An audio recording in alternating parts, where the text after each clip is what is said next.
There is some confusion about who exactly was at the Capitol on January 6th. Was it really a gang of white supremacists? The crowd was overwhelmingly white males. Some of them would try to recruit me. One of them came up to me and said, "Are you my brother?" One woman in a pink MAGA shirt yelled, "You hear that, guys? This nigger voted for Joe Biden." Then the crowd joined in screaming, "Boo, fucking nigger." What crimes under the U.S. Code have they committed? U.S. Code, Title 18, Part 1, Chapter 113, B as in Brown, Section 2331. The term domestic terrorism means activities that involve acts dangerous to human life that are a violation of the criminal laws of the United States to affect the conduct of a government by mass destruction, assassination, or kidnapping. So what exactly was the FBI's role in January 6th, and why can't we know? All of them were telling us Trump sent us. Nobody else, there was nobody else. It was not Antifa. It was not Black Lives Matters. It was not the FBI. It was his supporter that he sent them over to the Capitol. Yeah, and that's where we start today. Welcome back to Politics. Episode number 58. Slowly getting up there. I'm just finishing sharing. Give me 30 seconds.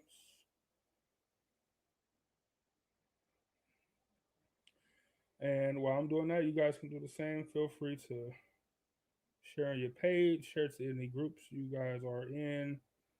I definitely appreciate it. We appreciate it over here. Let's jump right in.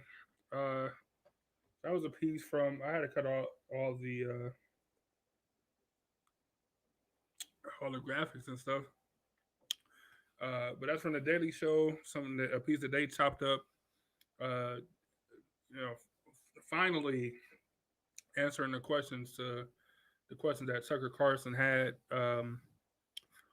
So you guys haven't been watching the news or whatever. Yesterday was the first day, if I'm not mistaken, of testimony from police officers, people who were law enforcement at the Capitol on January 6th. I want to say they had 4 officers, and they all who all gave testimony, written testimony, and then they invited them to Congress so that they could summarize their testimony. So you've seen a clip from all 4 of the gentlemen who were up there. And like these are firsthand accounts. These are firsthand of use for defenders, not people who were running away like the congressmen and senators and stuff. And I'm not saying I wouldn't flee as well, or whatever, but from the people who were actually going towards the fight, this was firsthand accounts of what they went through, what they seen, what they heard. The one officer got like stumped out, man, or something. And they got it all like on this body cam footage of them like carrying them into the Capitol, like asking for like EMC, like we need a medic, like stay with me, like don't one of his partners or whatever yelling, stay with me, don't die, like stay current with me, all this stuff. And this is all stuff that happened in real life, in real time. We all seen it on live television, on every network you can think of, even the worst ones. We've seen it on them as well. And I think just being 6 months removed, 7, almost 8 months removed now, you start hearing, or you hear a lot of Republican people of Congress on both sides say, it wasn't that bad.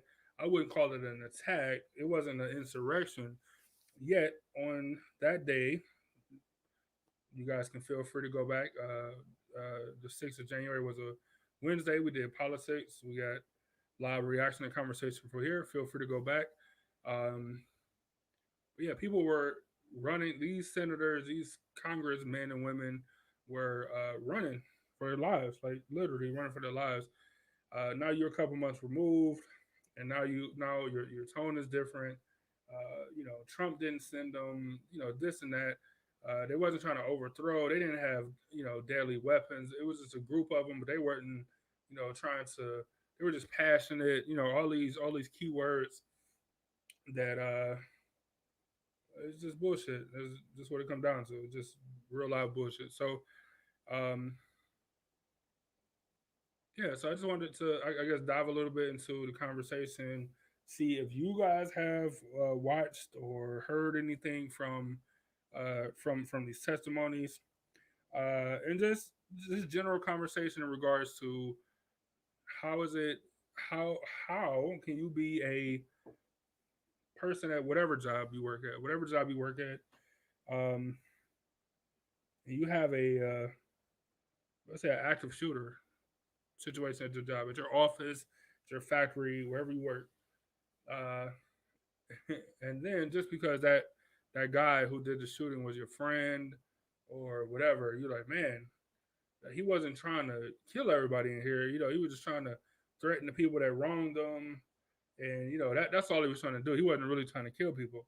But people will look at you like you're insane, and you probably wouldn't say that because your life was on the line. Like you were running for your life as well. You have a firsthand perspective of the situation as it unfolded. Like you were living it. We were watching it, but you were living it. So how can you, months later or whatever, say that it wasn't as serious as it was, or something to that effect? Like how is that possible? Like, I feel like I need a therapist, a psychologist. I don't know what kind of people, but I need somebody to help explain that to me. How do you say that it wasn't that serious, or how do you say that you know they didn't mean what they meant, right? So that's your opinion, or you change because of party lines or whatever the case is. Now, um, but now you go back and you're getting firsthand video, firsthand testimony from people who were there. That's like that's so for people to go back and say that these four officers wasn't being truthful, or that they don't know what they were talking about or something. That's the equivalent of telling somebody who uh, worked in the World Trade Center when the planes hit, and then be like, oh, it wasn't that bad. You know what I'm saying? Like they tell you, like, man, it was crazy. It was smoke and stuff was falling. I thought people were falling around me. I didn't know what was going on. I didn't know what was going to happen. And you were like, oh man, that was 20 years ago. Like, get over it. That was, that wasn't that bad. It wasn't that bad. It didn't affect you like that. You know what I'm saying? It wasn't trying to, damage the buildings. It was all a mistake. Like that's the equivalent of telling somebody that, which is just absurd. It's very absurd that these people who were there, like you were there. Uh, all right. After it happened, after they got everything under control, they were still doing the voter, Biden won, cheated the election, blah, blah, blah, blah, blah. They were still doing that night. And then you have people like Lindsey Graham talking about, oh, me and Trump had a good run, but I can't, I got to get off this ride. Like I can no longer support him, blah, blah, blah. When it happened, you know why? Because you were emotional because it happened to you. Like you were there. You could have lost your life, or you could have been, severely endangered. And the reason that you said that you can no longer support him is because you know what he did was wrong. You know that his lead up to there was wrong. You know that um, his actions led to you potentially getting hurt, or your family potentially getting hurt, or the vice president potentially being lynched, or whatever the case is. You know what I'm saying? Uh, so now, just for months later, for it to come to a situation where or it comes to a point where people are saying, it wasn't that bad and all of this stuff. I just don't understand it. But hopefully, these firsthand testimonies, hopefully these officers who you've seen, you know, every day while you have been at work, you know, saying coming in, coming out, making sure you were safe. You know, they're telling you what happened, exactly what happened, whatever you thought happened. You know, maybe you have what's it called, Stockholm syndrome. You know what I'm saying? Like maybe you're just so close to it that you just can't see. You just can't see that it was that close. You was that close to dying or get hurt or something. So now when you get these people who you worked alongside with saying, you know, this is what happened firsthand. This is what was going on. These are the people who were there. This is what I seen. This is my body cam footage had, you know what I'm saying, had recorded. Like hopefully it's like a nice kick in the head, like a nice reminder to Republicans, like, hey, that was real. Like that happened. You know what I'm saying? Like we really had to flee and hide. You know, and whether you feel like you were in danger or not because of, you know, your allegiance to Donald Trump.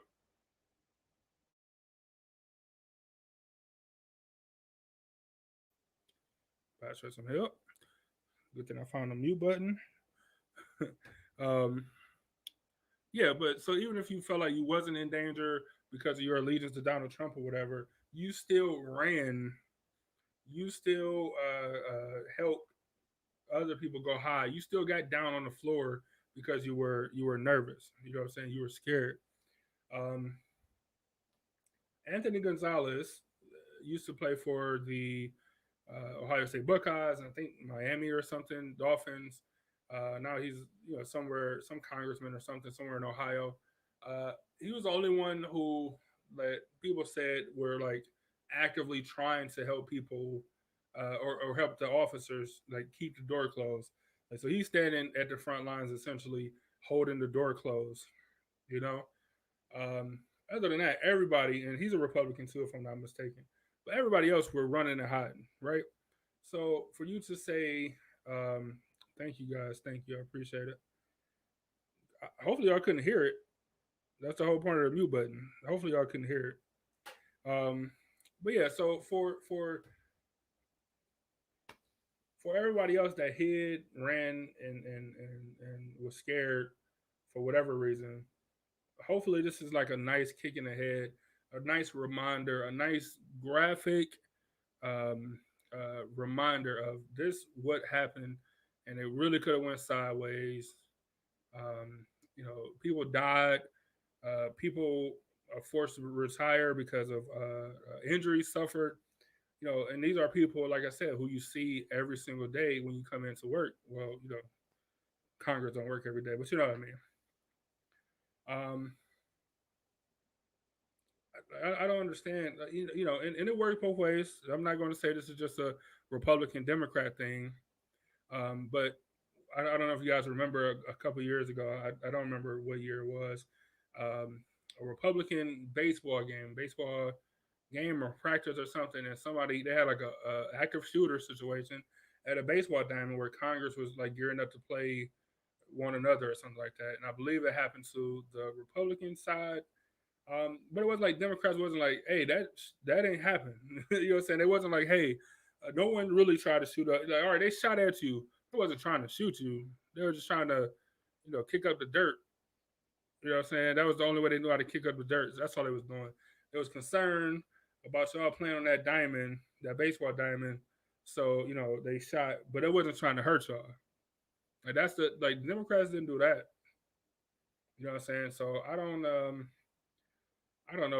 And something this scale, and that wasn't even recorded. That was just, you know, reports came out and all this stuff. We watched this stuff on live television. Everybody with a cell phone, um, CNN and all these other news outlets have raw footage, like with cussing, non-edited. Just the camera was rolling as people were like trying to run and escape for their lives. So I don't know if everybody was able to see the video, so I'm gonna play it one more time, and then we can talk about it a little bit more. Then I got one more video I want to play for you. There's some confusion about who exactly was at the Capitol on January 6th. Was it really a gang of white supremacists? The crowd was overwhelmingly white males. Some of them would try to recruit me. One of them came up to me and said, "Are you my brother?" One woman in a pink MAGA shirt yelled, "You hear that, guys? This nigger voted for Joe Biden." Then the crowd joined in screaming, "Boo, fucking nigger."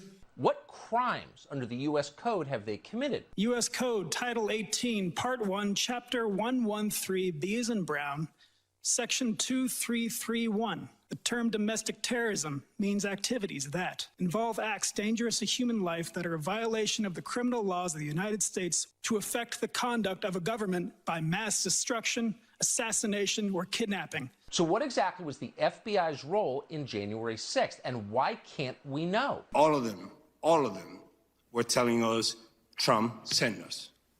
Nobody else, there was nobody else. It was not Antifa. It was not Black Lives Matters.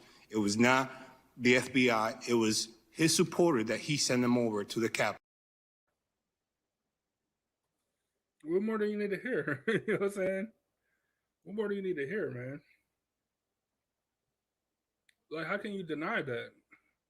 Like I said, that's like denying somebody who was in the World Trade Center to say, like, you know, it didn't happen the way I wasn't there, or I was there but I was running, or I was there that morning, but it didn't happen the way that you seen it happen.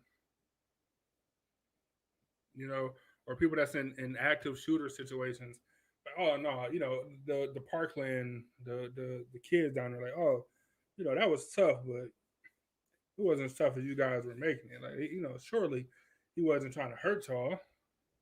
It wasn't, they wasn't trying to hurt y'all. They wasn't trying to break into the school. You know what I'm saying? Like, they wasn't trying to do that. Surely of course not. That would be unethical. Why would they try to do that? They're not trying to overthrow the powers that be. Wow, well, no, come on. Why would they do it? Come on, they wouldn't do that.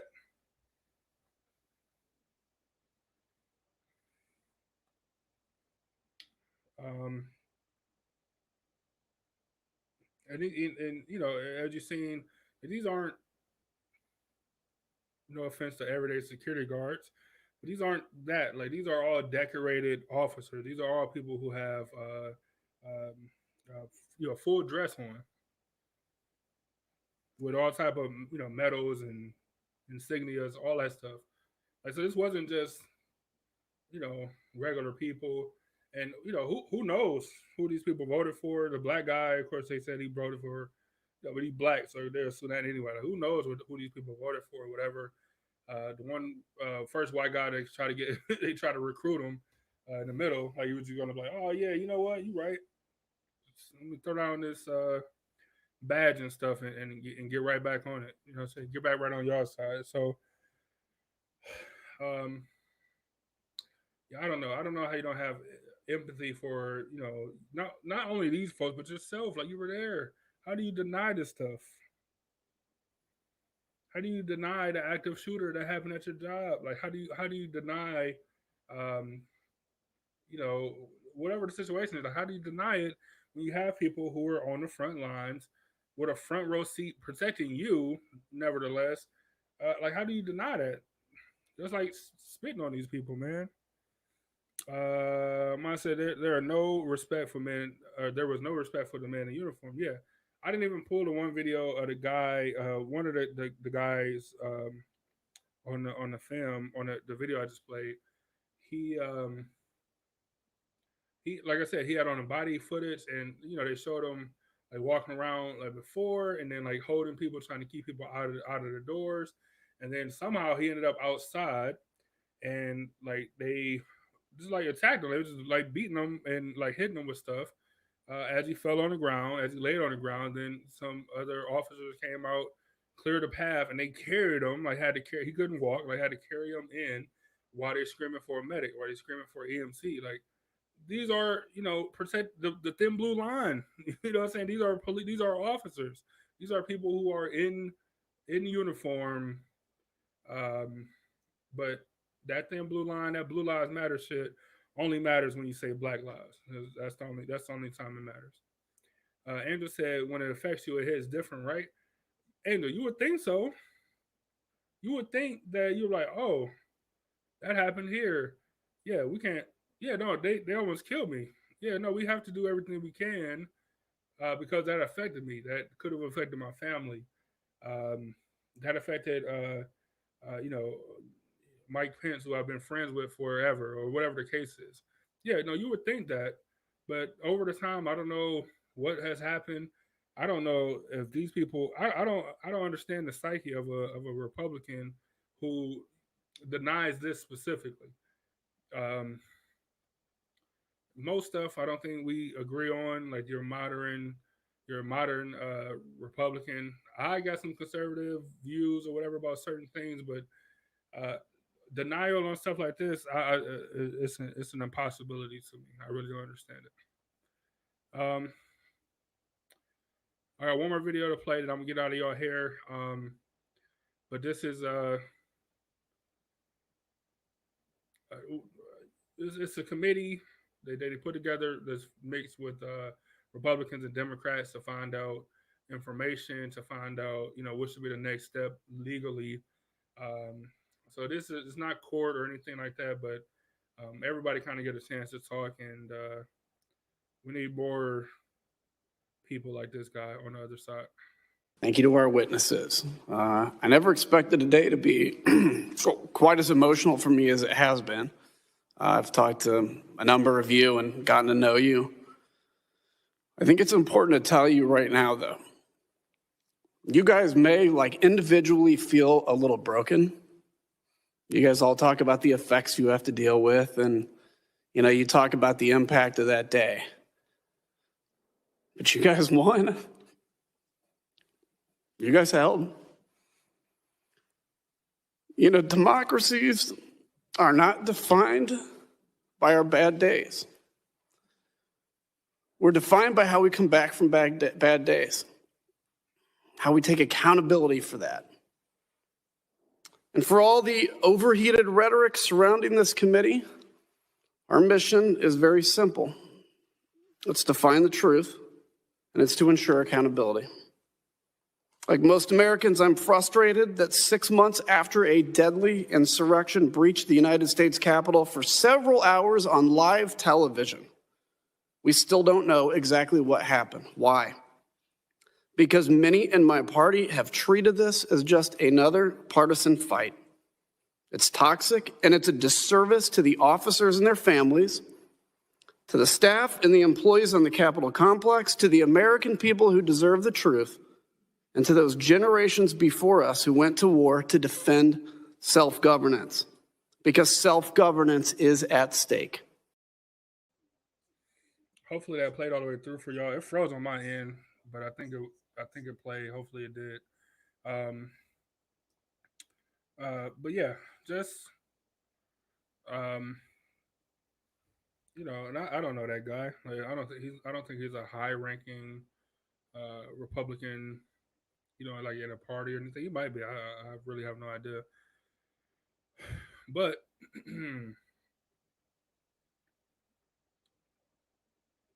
the empathy that he has, and look, he might, for all I know, a week ago, 2 weeks ago, he was one of the people saying, it didn't happen or it didn't happen that way or whatever the case is. At the beginning of the clip, you hear him say, I didn't expect to get this emotional with what was what's been discussed today. So, maybe he did have a revert back to that day. You know what I'm saying? Maybe he maybe he wasn't there. Maybe he watched it on TV, and that just a testimony from these men in uniform, these decorated heroes, brought him back to that day, how he felt on that day, and just having empathy, like he said. Like going against this right now is a bipartisan thing, but it happened to both parties. Like how can you not agree on this? That people came into our job, people came to our house where we forget the country, right? Just say this is where you work, this is where your office is, this is where your pictures of your family, your wife, your dog, whatever.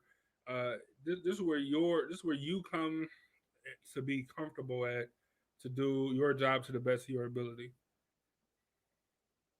It's like somebody coming to my office and then me just being okay with them doing whatever. Like that doesn't make sense. So just having the empathy to say it shouldn't be a bipartisan thing. We should come together to find out the truth because it's the truth. Like, and it's that simple. It's that simple. So I'm gonna leave y'all with that video. Hopefully, hopefully we get more testimony. I'm assuming this was the first one. I don't think they're doing it every day. I didn't see anything today. This was from yesterday, but I'm sure there'll be more, you know, information coming out. I'll try to keep you guys updated, even if it's not a show with a post or something. So, you know, be sure to follow all of our social media and all of that good stuff.